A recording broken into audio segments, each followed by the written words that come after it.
The galaxy had already written Earth's obituary. Every civilized species in the Orion Arm had confirmed it. Every long-range scanner had logged it. Every political council had ratified it. Earth was dead, humanity was gone. And that chapter of biological history was permanently closed. They were wrong, because somewhere in the wreckage of a fractured tectonic plate, in the suffocating dark between methane storms and crumbling rock, a 12-year-old boy named Caleb opened his mouth and screamed into the void. And the void answered, if you've ever believed that one voice can change everything, hit that like button right now, subscribe to HFY Endurance Tales, and drop a comment below. Earth never dies, because what you're about to witness isn't just a story. It's the most defiant comeback in galactic history. Now, follow Caleb into the silence, because what woke up in that darkness had been waiting a very, very long time. The Orion Arm was not a peaceful place. It never had been. Across its 2,000 light-year stretch of spiral geography, empires had risen and burned, alliances had formed and fractured, and entire species had simply stopped existing.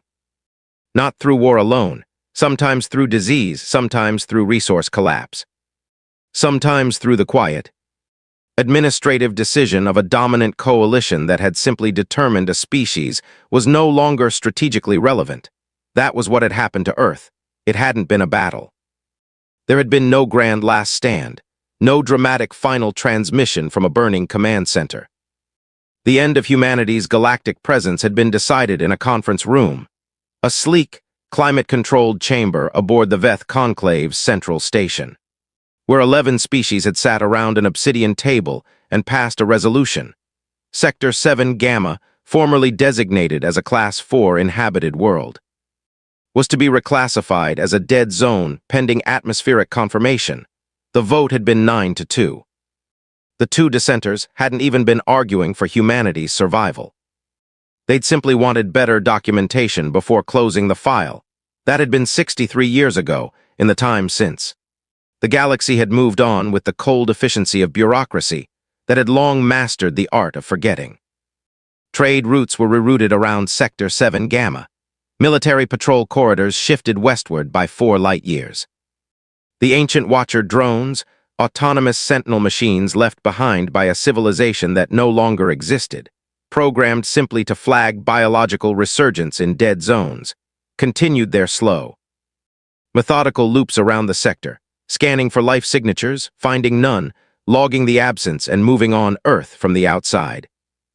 Looked exactly like what the galaxy believed it to be, a graveyard, but graveyards have a way of holding secrets beneath the surface of what the scanners read as a catastrophically destabilized rock.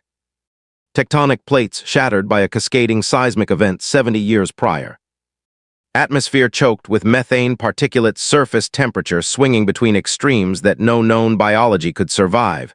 Something ancient was still listening, not alive. Not conscious. Not in any way that a biologist or philosopher would recognize, but present. The monoliths had been built during what humanity's historians, in their final years, had called the Founder's Century, a 100-year window roughly 400 years before the collapse, when a quiet coalition of Earth's most brilliant engineers, xenobiologists, and systems architects had made a decision so radical, so deeply counterintuitive, that they had kept it almost entirely secret. They had decided that humanity would probably die, not out of pessimism. Out of mathematics, the galactic political landscape was shifting in ways that made Earth's long-term survival statistically improbable. Resources were being monopolized. Technology was being gatekept. The Veth Conclave was expanding its administrative reach in ways that would, within a century, make independent human development nearly impossible. So the Founders had built a backup plan, not a fleet, not a weapons, not a political alliance. A resurrection engine, 17 monoliths, each one 300 meters tall and buried 3 kilometers beneath Earth's surface at geologically stable anchor points. Distributed across 6 continents. Each one packed with nanofabrication arrays, atmospheric processing systems, tectonic stabilization anchors, and a biological preservation matrix capable of sustaining a seed ecosystem, through virtually any surface catastrophe short of planetary disintegration. They had been programmed with a single activation condition, not a code, not a command signal, not a military override, a heartbeat, specifically. The detection of a living human biological signature transmitting an unfiltered distress signal, meaning not a recorded loop. Not an automated beacon, but a raw, real-time emotional frequency broadcast from an actual living person. The kind of signal that no machine could fake and no enemy could replicate, because it wasn't based on technology. It was based on desperation. The founders had understood something that the galaxy's dominant species had long forgotten. That the most uncounterfeit signal in the universe isn't encrypted data or quantum-keyed authentication.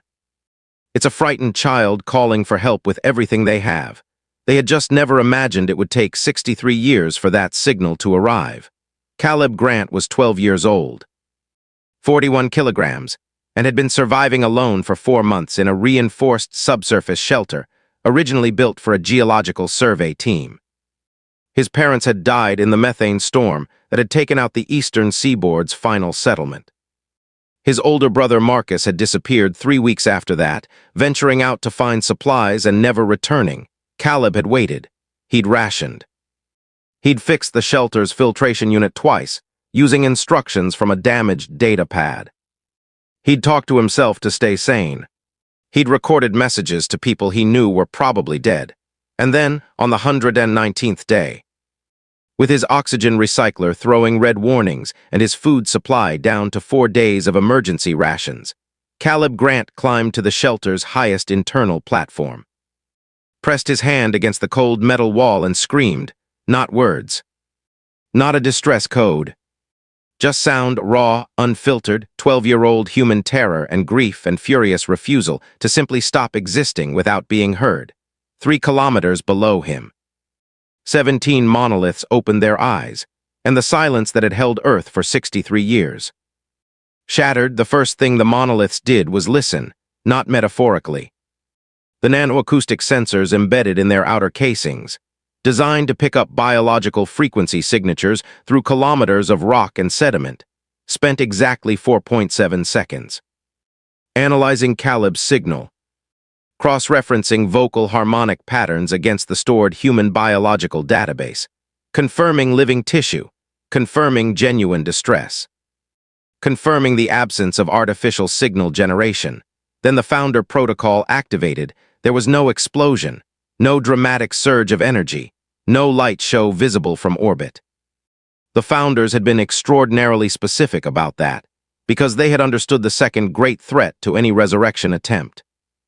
Detection. If the Watchers saw energy spikes consistent with large-scale technological activation, they would flag the sector. If the Conclave flagged the sector, they would investigate, and if they investigated and found a recovery operation in progress, well, the resolution that had killed Earth the first time had passed 9-2. There was no reason to believe the second vote would be any closer, so the monoliths did not announce themselves. They whispered. 17 activation sequences initiated simultaneously, drawing power from deep geothermal tap lines that the founders had spent decades installing at depths that no standard orbital scanner could distinguish from natural volcanic activity. The power draw was real, but it looked exactly like the slow, background hum of a geologically active dead world, which Earth, after the tectonic catastrophe, very much appeared to be. The nanoswarms came first, hundreds of billions of machines, each one smaller than a grain of sand, pushing up through pre-laid microchannels in the rock, pathways that had been carved silently over decades by slow-acting chemical processes, so gradual that they registered as nothing more than normal mineral erosion. The swarms moved like groundwater, slow, invisible. Purposeful, their first target was the tectonic rift network. The seismic catastrophe that had devastated Earth's surface had left a fault system so destabilized that entire continental shelves were still slowly migrating, grinding against each other in ways that generated the kind of periodic surface tremors that kept the Watchers' geological sensors logged with routine data. The monoliths couldn't stop the tremors, not yet, Stopping them suddenly would itself be anomalous. A dead world didn't stabilize its own fault lines, but they could begin the long process of threading, nanofilaments woven through fractured rock at the microscopic level, gradually reinforcing stress points without visibly altering the macro-level seismic pattern. The surface would still shake, the scanners would still log the tremors. But beneath that performance of geological chaos, the actual structural integrity of the crust was, millimeter by millimeter, beginning to improve. It would take years. The founders had known that. They had built the protocol for patience. Meanwhile, 3 of the 17 monoliths had identified a more immediate priority. Caleb, his shelter's life support readings, pulled through the same acoustic sensor network that had detected his signal, indicated he had roughly 72 hours before oxygen recycling failure became unsurvivable. His food situation was secondary. His psychological state, the monolith systems noted with a precision that felt almost clinical, was deteriorating in patterns consistent with acute grief response. The monoliths could not speak to him. Any direct communication risked a detectable signal emission. They could not send a drone, any mechanical signature near the surface risked watcher detection. But they could move through the rock, a nanoswarm cluster rerouted, abandoning its assigned tectonic threadwork to push toward the coordinates of Caleb's shelter. Not quickly, rushing would require an energy spike. Slowly, steadily, finding the path of least resistance through sediment layers. Following the same microchannels as their counterparts, it took 11 hours when the first filaments reached the shelter's outer foundation. They began working on the oxygen recycler's external intake valve, a palm-sized component buried under 3 centimeters of sediment that had accumulated against the shelter wall over months. The valve was partially occluded. The nanoswarm cleared it, micron by micron, in a process that from inside the shelter would have felt like nothing more than the recycler's performance metrics quietly.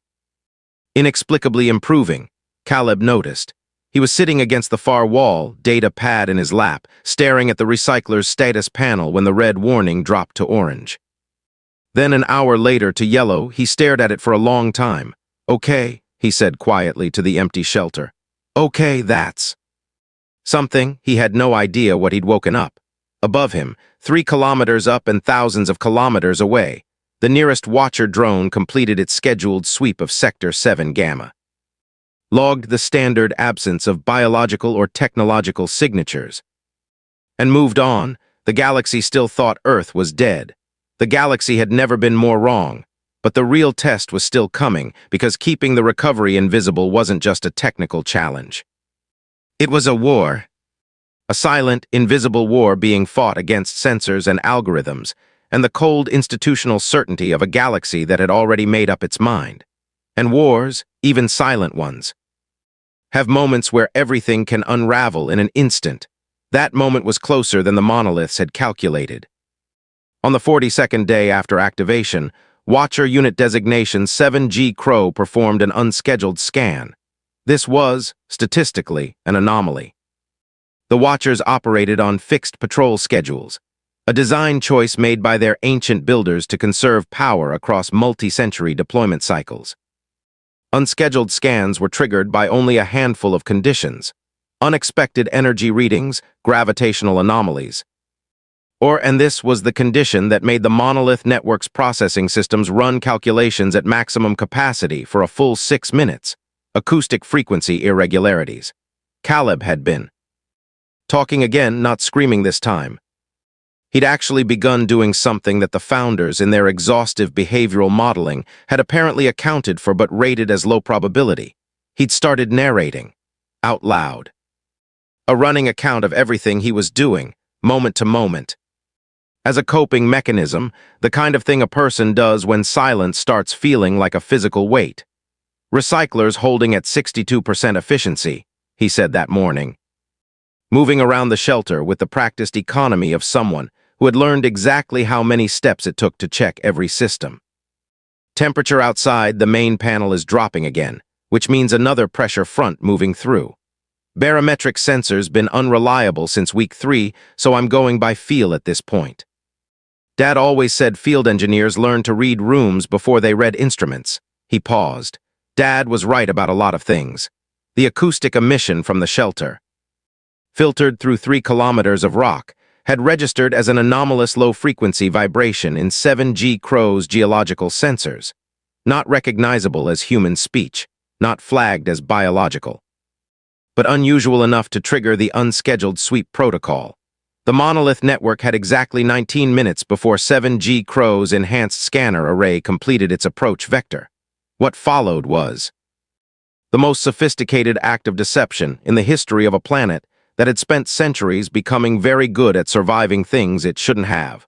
Monolith 7, positioned beneath what had once been the American Midwest, diverted 12% of its available power to a sequence the founders had labeled, with characteristic understatement, Protocol Veil, 3 kilometers beneath the surface, a series of chemical injection systems installed decades before activation, running on timed slow-release mechanisms that the founders had designed to look indistinguishable from natural subterranean chemistry, accelerated their output. A specific mixture of sulfur compounds and nitrogen oxides began moving upward through microfissures, reaching the lower atmosphere layers and producing a thermal signature entirely consistent with early-stage volcanic degassing to 7G Crow's sensors. The anomalous vibrations suddenly had an explanation. Minor volcanic microactivity, a routine geological process on a tectonically destabilized world. Producing localized atmospheric disturbance, the acoustic irregularity was reclassified. Logged as geological. Filed 7G Crow resumed its patrol route. Inside the shelter, Caleb had no idea that his voice had nearly ended everything before it began. He finished his system check, ate half a protein ration.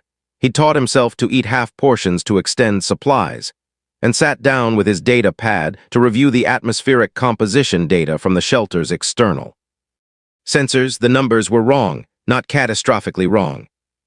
Not in any way that would have alarmed a casual observer. But Caleb had been staring at these numbers for 4 months. He knew their patterns the way a musician knows the rhythm of a familiar song. And the methane concentration in the lower atmospheric band outside the shelter had dropped by 0.32% over the past 18 days.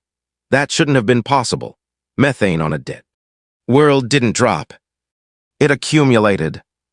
It was one of the defining features of the extinction profile, the slow, steady buildup of greenhouse gases as biological decomposition and geological outgassing ran unchecked without a living ecosystem to process them. Caleb stared at the number for a long time. Then he opened a new log entry on his data pad and wrote 3 words.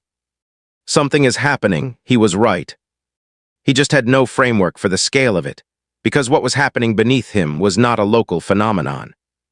All 17 monoliths were now running their atmospheric processing systems at calculated partial capacity, enough to make meaningful chemical progress. Not enough to produce the energy signature that would trigger a watcher alert. It was the engineering equivalent of trying to bail out a flooding room with a teaspoon. Maddeningly slow, but the teaspoon, used correctly and consistently, actually works. The methane scrubbing was proceeding on a timetable measured in decades. But decades were fine. The founders had built for decades. What they had also built for was the escalating complexity of maintaining the deception as the recovery progressed, because the further along the process went, the more the gap between what Earth looked like and what Earth actually was would widen. And that gap had to be managed actively every single day against a patrol network that was old but not stupid. The solution was elegant in its ruthlessness. If Earth needed to look like it was dying, the monoliths would make sure it looked like it was dying, even as they worked to make it live. For every measurable improvement in atmospheric chemistry, a corresponding controlled deterioration event was simulated somewhere else. A localized chemical plume here, a surface temperature spike there. A seismic tremor slightly larger than the geological average to remind any scanner that, yes, this world was still breaking apart. It was theater. Extraordinarily precise, multivariable. Long-running theater performed for an audience of machines, and it was working. But there was a problem that no amount of atmospheric chemistry or seismic simulation could solve. Caleb was running out of food. The nanoswarm had extended his oxygen supply. It could maintain his life support systems indefinitely, working through the shelter's infrastructure with microscopic patience. But food was biological. Food required a supply chain. And a supply chain, even a nascent one, required growing something, which required light, which required surface access, which was currently and catastrophically impossible, unless the monoliths did something they had never been designed to do, unless they improvised. The decision, if it could be called that, took the monolith network approximately 40 seconds of parallel processing. The founders had been engineers. Brilliant, paranoid, deeply practical engineers who had anticipated failure modes with the obsessive thoroughness of people who understood that they would not be alive to fix their mistakes. They had left behind exhaustive documentation, not in any format that could be intercepted or decoded by outside systems, but stored internally in the monolith network's own memory architecture. Monolith 12, beneath what had once been coastal Virginia, located the relevant subprotocol in 4 seconds. Protocol Bloom. Classification: high risk. Authorization requirement: active biological signature confirmed. Caleb's signal, kept in active loop by the network's monitoring systems, was still being read as a live biological signature. Authorization confirmed. Protocol Bloom was the founder's answer to a specific nightmare scenario. What happens if the survivor can't wait for a full atmospheric recovery? What happens if the timeline for surface habitability, measured in decades, is incompatible with the timeline for human survival, measured in days? The answer was a controlled, localized, deeply concealed microbiosphere, not on the surface. Far too visible, but in the space between the surface and the shelter, in the geological layer directly above Caleb's location, the nanoswarms could excavate. Not dig, not in any way that produced the vibration signature of mechanical action, but dissolve, using precisely targeted chemical agents to widen natural fissures into a chamber roughly the size of a basketball court, 40 meters above the shelter's ceiling. In that chamber, fed by bioluminescent light generation systems that operated on frequencies invisible to standard orbital scanners, a hydroponic substrate could be established. Not a farm, not yet. A seed bank activation, drawing on the biological preservation matrices that the monoliths had maintained in cold storage for 60 years. The first sprouts would take 3 weeks. Caleb had 4 days of food, which meant the monoliths had to do something else first. Monolith 12's nanoswarm, already the cluster most familiar with Caleb's shelter architecture, began moving upward. Not into the excavation space, but laterally, into the geological matrix adjacent to the shelter. There was, according to the survey records stored in the founder's original site selection database, a reason this location had been chosen for the shelter in the first place. Water, specifically. A compressed aquifer, sealed beneath an impermeable rock layer approximately 60 meters from the shelter's eastern wall. Pre-catastrophe, the survey team had identified it but never accessed it. The rock layer was thick enough that drilling it conventionally would have taken equipment they hadn't brought. Nanoswarms did not need drills. They needed time. And the monolith network gave them exactly as much time as Caleb could afford, routing 3 separate swarm clusters toward the aquifer layer simultaneously, eating through the impermeable rock at an angle calculated to direct the released water toward the shelter's external water collection intake, a system that had been running dry for 2 months. 51 hours later, Caleb's water intake sensor blinked from red to amber.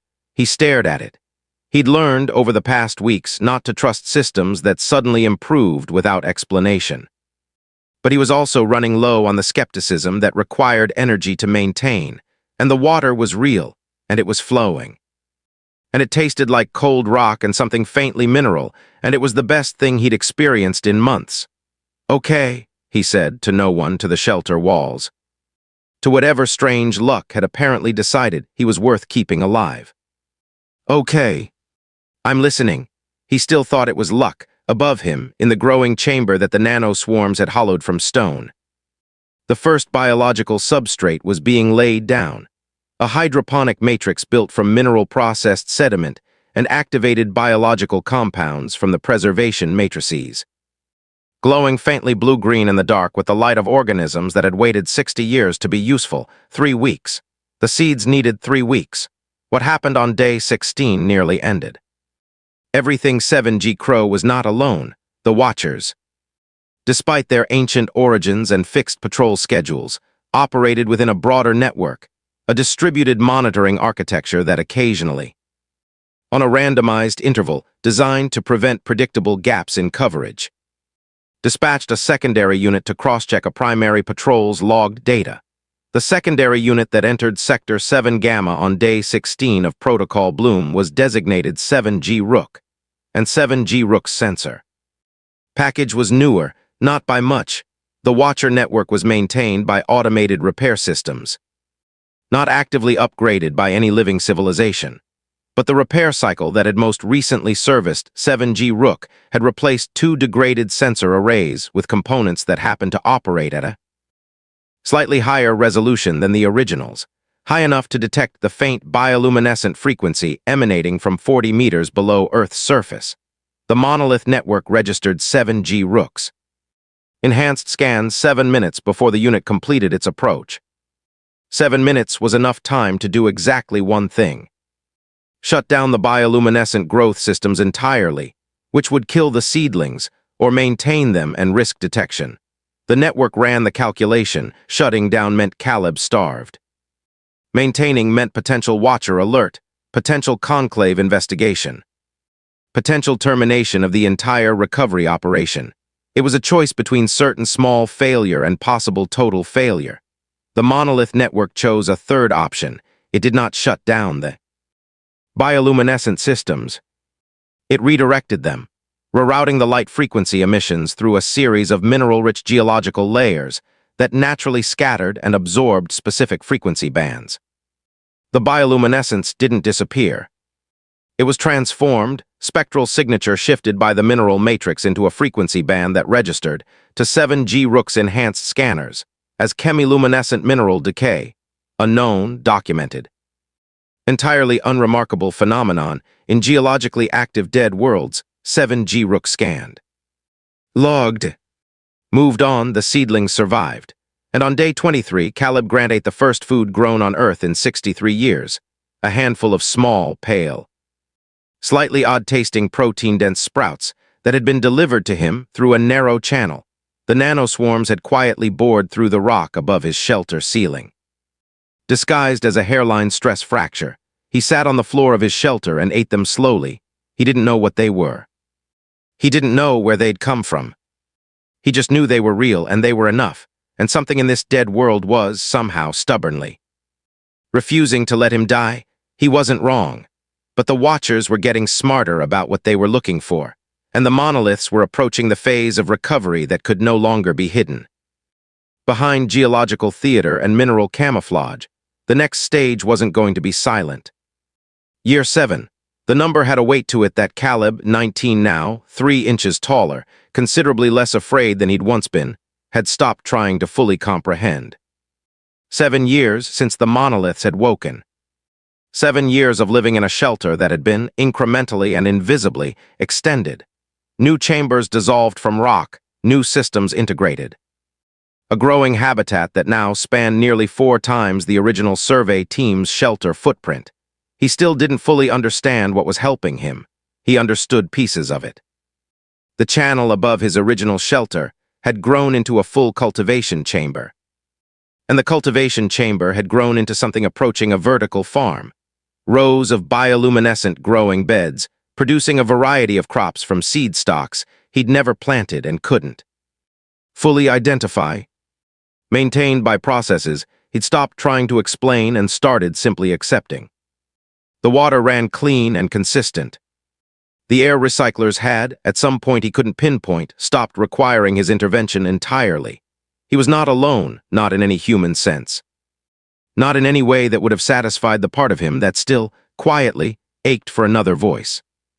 But he was supported, in ways that had kept him alive through 7 winters of surface-level chaos that the shelter's external sensors painted in numbers and readings he'd learned to interpret.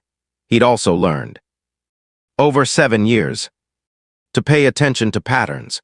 And the pattern he was seeing in the atmospheric data right now was doing something that made his chest tighten in a way that felt less like fear and more like something he'd almost forgotten how to feel: hope. The methane concentration in the lower atmospheric band had dropped by 41% since his first anomalous reading in year 1. 41%. Nitrogen-oxygen ratio in the mid-atmosphere band had shifted measurably toward breathable parameters. Surface temperature variance had stabilized, still extreme, still unsurvivable for unprotected exposure, but the trend line was unmistakable. Earth was healing. Something was healing it. Something enormous, patient, and invisible. Something that had been working for 7 years without a single moment of rest, without a single energy spike large enough to trigger a watcher alert, without a single detectable action that would tell the galaxy what was happening here. Caleb had theories. He'd been building them since year 2, when he'd found the first monolith access point, a seamless panel in the rock wall of his original shelter that had simply appeared one morning, housing what turned out to be a data interface of extraordinary age and extraordinary sophistication. He'd spent 4 years learning to read it. What he'd found had taken another year to fully absorb: the founders, the protocol, the 17 buried giants that had been listening for a heartbeat for 3.5 centuries, and had, eventually, heard he'd sat with that knowledge for a long time. Then he'd gotten back to work, because the data interface wasn't just a historical record. It was a status panel, and the status panel, now that he could read it, told him something that the founders had apparently assumed any surviving human would understand intuitively. The recovery was approaching its most dangerous phase, not because the atmospheric work was failing. It was succeeding, ahead of the projected timeline, in fact, which Caleb suspected had something to do with the fact that the founders had modeled for a recovery without any living human input. And a living human who understood the system could optimize it in ways that pure automation couldn't. The danger was that success was detectable, an atmosphere trending toward breathable parameters on a confirmed dead world was, to any sufficiently sensitive scanner, an anomaly. The geological theater, the simulated volcanic activity, the manufactured surface deterioration, the carefully maintained illusion of ongoing decay, had been calibrated against an atmospheric baseline that no longer existed. The gap was growing. The theater was becoming less convincing, and 7G Crow's patrol schedule had, in the past 6 months, quietly increased in frequency. The Watchers knew something was different. They didn't know what. But they were paying more attention. The Monolith Network's response was the most audacious thing it had attempted in 7 years of audacious operations. It was going to make Earth look worse. Not slightly worse. Dramatically, catastrophically worse.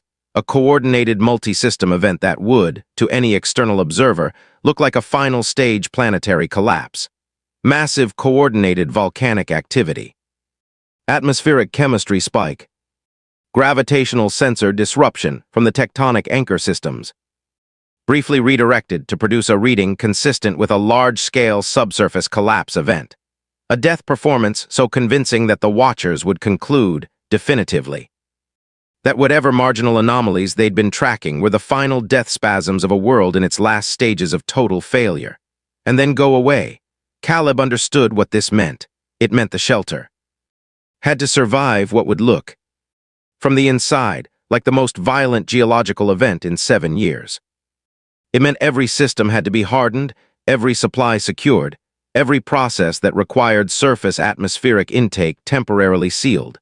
It also meant that for approximately 72 hours, from the perspective of every scanner in the Orion arm, Earth would be dying for real. He spent 3 weeks preparing. When the event began, it was, by any objective measure, spectacular. The controlled volcanic sequence, 17 simultaneous eruption simulations, distributed across the geological record, points that the founders had seeded with chemical injection systems decades before the monoliths ever activated, produced an atmospheric chemistry event that sent every Watcher drone in the sector into high alert classification, 7G Crow, and 7G Rook were joined by 4 additional units. Called in from adjacent patrol routes by the network's automated escalation protocol, 6 Watcher drones hovering at high orbit, watching Earth die, inside the shelter. Caleb sat in the most reinforced interior chamber, surrounded by 7 years of accumulated supplies and knowledge, and waited. The shelter shook. Not from real geological activity. The tectonic anchors were actually holding the crust more stable than it had been in a decade, providing the structural foundation that let the surface performance happen without actual structural damage. But the vibration was real, and it was violent, and it lasted a long time. Caleb had known it was coming. He'd helped plan it. He was still afraid. "Come on," he said quietly to the walls, to the network, to the 17 sleeping giants that had kept him alive for 7 years and were now betting everything on one last performance. "Come on, make them believe it." Above him, the galaxy watched Earth die. For 61 hours, the Watchers logged catastrophic deterioration. For 61 hours, the atmospheric data, the geological data, the thermal data all told the same story. This world had nothing left. Whatever marginal processes had been producing anomalous readings were being consumed by the final systemic collapse. On hour 62, 7G Crow filed a definitive status update. Sector 7, Gamma confirmed non-viable. Biological signature potential, 0. Recommended action, sector reclassification to permanent dead zone. No further patrol resource allocation required. The recommendation was forwarded to the Conclave's automated administrative system. It was approved in 11 minutes. The Watcher drones began their withdrawal. It took another 48 hours for all 6 units to clear the sensor range of the sector. When the last one crossed the threshold, the monolith network ran a final confirmation sweep, clear, and then, for the first time in 7 years, it stopped performing. The smog lifted in 3 days. Not metaphorically, literally. The artificial particulate clouds that had been maintained for years as atmospheric camouflage were vacuumed, systematically and completely, into the intake systems of the 17 monoliths. Processed and stored, the chemical theater that had kept Earth looking dead was dismantled with the same quiet precision that had built it. What remained, what had been growing beneath that artificial shroud for 7 years, emerged into light for the first time. Caleb stood at the shelter's newly created surface access point, a clean, sealed hatch that had appeared in the ceiling of his cultivation chamber 6 months earlier, which he'd understood from the status panel was a prepared exit point, and looked up through the transparent cover panel at the sky above Earth for the first time since he was 12 years old. It wasn't blue, not yet. The atmosphere was still a long way from the deep azure that the historical records showed. It was a pale, thin, almost white sky, with streaks of high-altitude chemistry that spoke of work still in progress. The sun looked slightly different than he remembered, filtered through an atmosphere that was breathable but not yet abundant. But he could breathe it. He opened the hatch. The air that came in was cold and thin and tasted like rain and rock and something green. He breathed it in slowly, deliberately, the way you breathe something you know is precious. Below him, across 6 continents, 17 monoliths had begun their final phase, no longer hiding, no longer maintaining theater, redirecting every system that had been devoted to concealment into pure acceleration of the recovery. The nanoswarms were moving at full operational capacity for the first time. The tectonic anchors were stabilizing openly, measurably, producing a geological calmness that would show up on any scanner in the sector as extraordinary, and for the first time, it didn't matter. There were no scanners watching. The galaxy had written Earth off. The galaxy was about to be very, very surprised. Caleb climbed out of the hatch and stood on the surface of Earth. The ground was still raw, cracked rock and mineral-rich sediment, not yet soil, not yet anything that could be called Earth in the agricultural sense. But across the plain ahead of him, he could see it beginning, thin films of microbial activity on the rock surface. The nanoswarm substrate that was the foundation of a soil system, still decades from completion. The monolith status panel had shown him the projections. Another 40 years for full ecosystem recovery. Another century for the kind of biological diversity that the planet had once hosted. He was 19 years old. He had time. He turned slowly, taking in the full 360 degrees of the horizon, and for a long moment he didn't say anything. He just stood there, on the surface of a world that the galaxy had declared dead, in air that he could breathe, on ground that was healing. Above the silent work of machines built by people who had loved humanity enough to plan for its worst day. Then he walked back to the hatch, descended into the cultivation chamber, sat down at the data interface terminal, and opened a new entry. Not a survival log, not a distress record. Those days were done. He thought for a while about what to write, about what the right first words were for a document that might someday be the founding record of something new. Something that had been through the worst the universe could administer, and had come back not through luck, not through military power, not through political maneuvering in obsidian-tabled conference rooms, but through the quiet, relentless 7 years of darkness work of machines that had loved their makers enough to listen for one heartbeat. He started writing. They said we were done.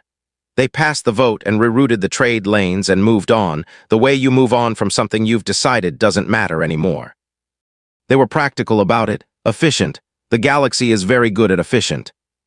What they didn't account for, what I don't think they were capable of accounting for, because it requires a specific kind of love to understand, is that someone had already answered. Before I was born, before my father was born, before the catastrophe, before the vote, before the galaxy decided we were a closed file, someone had already decided that we weren't. Someone had buried 17 giants in the dark and told them, wait until you hear a heartbeat. And then, no matter what it costs, no matter how long it takes, no matter what you have to do to keep the galaxy from noticing, answer it. My name is Caleb Grant. I am 19 years old. I am the only human alive on Earth, and I am not finished. He saved the entry. Somewhere beneath him, 17 monoliths, the greatest act of love in human engineering history, continued their quiet work, no longer in secret, no longer in fear, but with the slow, certain momentum of something that has already won and simply needs time to show it. The galaxy had left Earth for dead.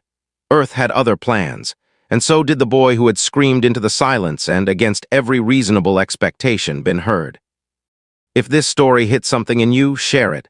Drop it in a comment, send it to someone who needs to hear it, tell us what part kept you watching. This is HFY Endurance Tales, and we tell these stories because humanity, even at its most alone, even in its darkest hour, has never once stopped fighting to come home. Like if you believe in the comeback. Subscribe if you want to be here when the next one drops. We'll see you in the dark.